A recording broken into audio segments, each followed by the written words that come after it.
En Umbral Ancestral no repetimos la historia oficial. La cuestionamos. Con pruebas, con datos y con las preguntas que los libros de texto prefieren no hacer. Si también crees que la historia que nos enseñaron en la escuela está incompleta, este canal es para vos. Suscríbete y activa la campana, cada semana un misterio nuevo. En el año 323 a.C., el hombre más poderoso del mundo conocido murió en Babilonia. Tenía 32 años. En esos 32 años había conquistado Grecia, Egipto, Persia, Afganistán y la India. Había fundado más de 20 ciudades que llevan su nombre. Había marchado con su ejército más de 32.000 kilómetros, el equivalente a dar casi una vuelta completa a la Tierra. Nunca perdió una batalla. Ni una sola. Cuando sus generales le pidieron que parara, se detuvo en silencio frente a su ejército. No habló. No celebró. Se quedó mirando el horizonte con los ojos llenos de algo que ningún historiador supo definir bien. Algunos lo llamaron tristeza. Otros, vacío. Porque el hombre que nunca conoció la derrota acababa de enfrentarse al único enemigo que no podía conquistar. El fin del mundo conocido. Su nombre era Alejandro. Y la historia lo llamó Magno, el Grande. Pero hay algo perturbador que la historia oficial no suele mencionar sobre Alejandro Magno. Nadie sabe dónde está enterrado. El hombre más famoso de la antigüedad, cuyo cuerpo fue disputado por imperios enteros, cuya tumba fue visitada por Julio César y el primer emperador romano Augusto. Desapareció. Y nadie, en 2300 años de búsqueda, ha podido encontrarlo. Esta es la historia de Alejandro Magno. Y del misterio más grande que dejó detrás. Para entender por qué la tumba de Alejandro importa tanto, primero hay que entender quién era este hombre. Nació en el año 356 a.C. en Macedonia, un reino considerado bárbaro y periférico por los griegos del sur. Su padre era Filipo II, un rey brillante y brutal que había convertido Macedonia en la potencia militar de Grecia. Su madre era Olimpia, una mujer obsesiva y feroz que desde el primer día le repetía a su hijo una sola cosa: no eras hijo de Filipo. Eras hijo de Zeus, el dios de los dioses. Alejandro creció creyéndolo. Y esa creencia, ese convencimiento absoluto de ser semidivino, lo convirtió en algo que el mundo no había visto antes. A los 13 años su padre contrató al filósofo más brillante del mundo para educarlo, Aristóteles. Durante 3 años estudió filosofía, medicina, astronomía, retórica y literatura. Homero era su libro de cabecera, especialmente la Ilíada, donde el héroe Aquiles muere joven pero glorioso y es recordado para siempre. Alejandro quería ser Aquiles. A los 16 años gobernó Macedonia como regente mientras su padre estaba en campaña. Aplastó una rebelión. Solo. A los 16 años. A los 18 lideró la caballería en la batalla de Queronea y fue decisivo en la victoria. A los 20, cuando Filipo fue asesinado en circunstancias que muchos atribuyen a Olimpia, Alejandro tomó el trono. Y al día siguiente empezó a planificar la conquista del mundo. Aristóteles le había dicho que el mundo conocido terminaba en Persia. Alejandro decidió que eso era inaceptable. En el año 334 a.C., Alejandro cruzó el Helesponto, el estrecho que separa Europa de Asia, con un ejército de 37.000 hombres. Del otro lado lo esperaba el imperio persa, el más extenso y poderoso que el mundo había conocido hasta entonces. Con más de 50 millones de habitantes, tesoros incontables y un ejército que lo superaba en número por varios múltiplos. Nadie le daba ninguna posibilidad. En 11 años Alejandro nunca perdió una batalla. Derrotó a los persas en el río Gránico. Los aplastó en Isos, donde capturó a la madre, esposa e hijos del rey Darío. Los destruyó definitivamente en Gaugamela, donde se enfrentó a un ejército persa que algunos historiadores estiman en 250.000 hombres con sus propios 47.000 soldados. Conquistó Egipto, donde fue recibido como un liberador y coronado faraón. Fundó Alejandría en un día, literalmente en un solo día trazó el plano de una ciudad que se convertiría en la capital intelectual del mundo antiguo. Marchó hasta Babilonia, Persépolis, Susa. Quemó el palacio de los reyes persas, algunos dicen que fue un accidente, otros que fue una venganza calculada. Luego siguió hacia el este. Afganistán. La India. En la India se encontró con algo que no esperaba, elefantes de guerra.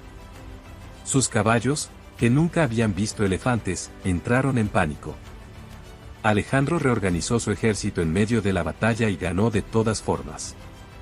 Fue ahí, en las orillas del río Hidaspes, donde sus hombres finalmente se negaron a seguir. Llevaban 8 años marchando. Habían cruzado desiertos, montañas nevadas, ríos desbordados. Habían enterrado a sus amigos en tierra extranjera. Querían ir a casa. Alejandro guardó silencio durante 3 días. No emitió ninguna orden. No recibió a nadie. Y cuando finalmente salió de su tienda, simplemente dijo, regresamos. Sin explicaciones. Sin discursos. El hombre que había cruzado el mundo entero daba la vuelta. Y sus generales, por primera vez, no supieron si era una victoria o una derrota. Si este video te está gustando, suscríbete ahora a Umbral Ancestral. Cada semana exploramos los misterios que la historia prefiere no revelar. Activa la campana porque lo que viene a continuación es la parte que ningún libro de historia te cuenta sobre Alejandro Magno. En junio del año 323 a.C., Alejandro llegó a Babilonia. Tenía planes. Siempre tenía planes. Quería conquistar Arabia. Quería explorar el Mediterráneo occidental. Quería llegar a Cartago. Pero algo pasó en Babilonia. Según los relatos antiguos, Alejandro participó en un banquete en casa de su almirante Nearco. Bebió mucho. Al día siguiente tenía fiebre. En los siguientes 12 días su estado fue empeorando progresivamente. Perdió el habla. Perdió el movimiento. El 10 o 11 de junio del año 323 a.C., Alejandro Magno murió. Tenía 32 años. Las causas de su muerte han sido debatidas durante 23 siglos sin llegar a un consenso. Las teorías van desde una fiebre tifoidea complicada con pancreatitis, hasta envenenamiento con arsénico. Algunos apuntan al vino contaminado. Otros a una conspiración de sus propios generales, que sabían que si Alejandro seguía conquistando nunca volverían a casa. Hay una teoría médica publicada en 2019 en el journal Clinical Toxicology que propone algo perturbador: Alejandro no murió cuando todos creían. El síndrome de Guillain-Barré, una enfermedad neurológica que puede causar parálisis completa manteniendo la conciencia intacta, pudo haberlo dejado consciente pero inmóvil durante días. Lo que significa que posiblemente fue enterrado vivo. Hay un dato que apoya esta teoría y que los historiadores no terminan de explicar: el cuerpo de Alejandro no mostró signos de descomposición durante 6 días después de su muerte declarada. 6 días. En el calor de Babilonia, en pleno verano. ¿Estaba realmente muerto? Cuando Alejandro murió, o fue declarado muerto, estalló inmediatamente una guerra. No por el trono. Por el cuerpo. En el mundo antiguo, quien controlaba los restos de Alejandro controlaba su legado y su legitimidad. Sus generales, los diádocos, los sucesores, entendían perfectamente que la tumba de Alejandro sería el lugar sagrado más poderoso del mundo. Pérdicas, su general más cercano, tenía la custodia del cuerpo y planeaba llevarlo a Macedonia para enterrarlo junto a los reyes macedonios. Pero Ptolomeo, el general que gobernaba Egipto, interceptó el cortejo fúnebre en Siria y se robó el cuerpo. Literalmente se lo robó. Con soldados. En medio de la carretera. Llevó el cuerpo a Menfis primero, y luego a Alejandría, la ciudad que el propio Alejandro había fundado y que llevaba su nombre. Ahí construyó un mausoleo que se convirtió en el lugar de peregrinación más importante del mundo mediterráneo. Julio César visitó la tumba en el año 48 a.C. y cayó en una profunda crisis porque a su edad Alejandro ya había conquistado el mundo y él no había hecho nada. Augusto, el primer emperador romano, visitó la tumba, quiso tocar el cuerpo y accidentalmente le rompió la nariz. Marco Antonio llevó a Cleopatra a visitar la tumba. La tumba estaba ahí. Visible. Documentada. visitada por los hombres más poderosos del mundo. Y entonces desapareció. En algún momento entre el siglo III y el siglo IV después de Cristo, la tumba de Alejandro Magno dejó de ser mencionada en los registros históricos. Simplemente, dejó de estar. Nadie sabe qué pasó. Nadie sabe dónde está. Y ahí empieza el misterio más grande de la arqueología moderna. Si llegaste hasta acá, este misterio te ha cautivado tanto como a mí. Suscríbete a Umbral Ancestral para no perderte los próximos misterios que exploramos cada semana. Y seguí mirando porque lo que viene es la parte que los arqueólogos modernos no se ponen de acuerdo en explicar. Pero para entender por qué la tumba de Alejandro fue tan disputada, tan buscada y posiblemente tan deliberadamente ocultada, hay que entender lo que había dentro. No era solo un cuerpo. Alejandro fue enterrado con los símbolos de su divinidad, las armas con las que había conquistado el mundo, las ofrendas de los reyes que se habían rendido ante él, los tributos de civilizaciones enteras. Pero había algo más. Los textos antiguos mencionan que junto a Alejandro fueron depositados documentos, registros, planos. Algunos historiadores creen que el llamado Diario Real, el registro completo de las campañas de Alejandro, escrito día a día durante 11 años, fue enterrado con él. Si ese documento existiera y fuera encontrado, cambiaría todo lo que creemos saber sobre la antigüedad. Porque Alejandro no solo conquistó territorios, documentó todo lo que encontró. Algunos historiadores creen que gran parte del conocimiento natural de Aristóteles vino directamente de esas expediciones. ¿Qué más había en esos registros que nunca llegó a Occidente? Alejandro fue enterrado en un sarcófago de oro en Memphis. Cuando Ptolomeo IV, bisnieto del general que robó el cuerpo, lo trasladó a Alejandría, algo cambió. El sarcófago de oro fue reemplazado por uno de cristal o alabastro. ¿Dónde fue el sarcófago de oro?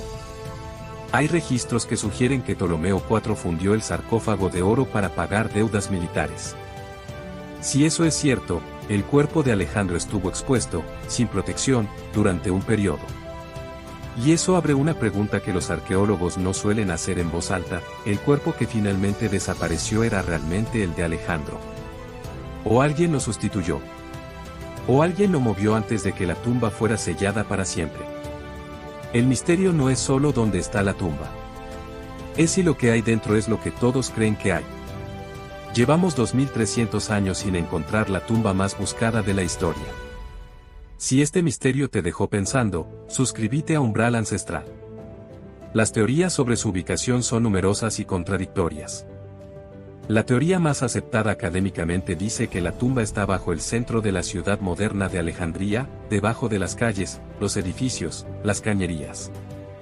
Inaccesible sin demoler una ciudad de 5 millones de habitantes. En 1995, la arqueóloga griega Liana Souvalsi anunció que había encontrado la tumba en el oasis de Siwa, el lugar donde Alejandro visitó el oráculo de Amón y fue declarado hijo del dios. El gobierno egipcio suspendió la excavación antes de que pudiera terminarse. Nunca se supo por qué. Hay una teoría alternativa que circula entre los historiadores pero que pocos se atreven a defender públicamente. La tumba fue destruida deliberadamente. En el siglo IV, cuando el cristianismo se convirtió en la religión oficial del Imperio Romano, muchos templos paganos y lugares sagrados fueron destruidos o resignificados. La tumba de Alejandro. El hombre que se creía hijo de un dios pagano, habría sido un blanco obvio. ¿Fue destruida? ¿Fue escondida? ¿Está enterrada bajo una mezquita o bajo las calles de una ciudad moderna? Nadie lo sabe. Tal vez la tumba de Alejandro no se encuentra porque no necesita ser encontrada. Su legado está en todas partes. El idioma griego que difundió por Asia llegó hasta la India y permitió que el Nuevo Testamento fuera escrito en griego siglos después. La ciudad de Alejandría que fundó se convirtió en el centro del conocimiento humano durante 700 años. Los reinos que creó al morir, gobernados por sus generales y sus descendientes, mantuvieron viva la cultura griega en Egipto, Siria y Persia durante siglos. La tumba está perdida. Pero Alejandro Magno está en cada rincón del mundo occidental. En nuestros idiomas. En nuestras ciudades. En nuestra forma de entender la guerra, la política y la exploración. Conquistó el mundo conocido antes de los 33 años. Murió sin haber nombrado un sucesor. Cuando sus generales le preguntaron en su lecho de muerte a quién dejaba el imperio, Alejandro respondió con 3 palabras. Al más fuerte. Y con esas 3 palabras desató 40 años de guerras que desintegraron todo lo que había construido. Quizás ese fue su único error. O quizás sabía exactamente lo que estaba haciendo. La tumba de Alejandro Magno sigue perdida. El misterio sigue abierto. Y nosotros seguimos buscando respuestas cada semana en Umbral Ancestral. Suscríbete, activa la campana y nos vemos en el próximo misterio.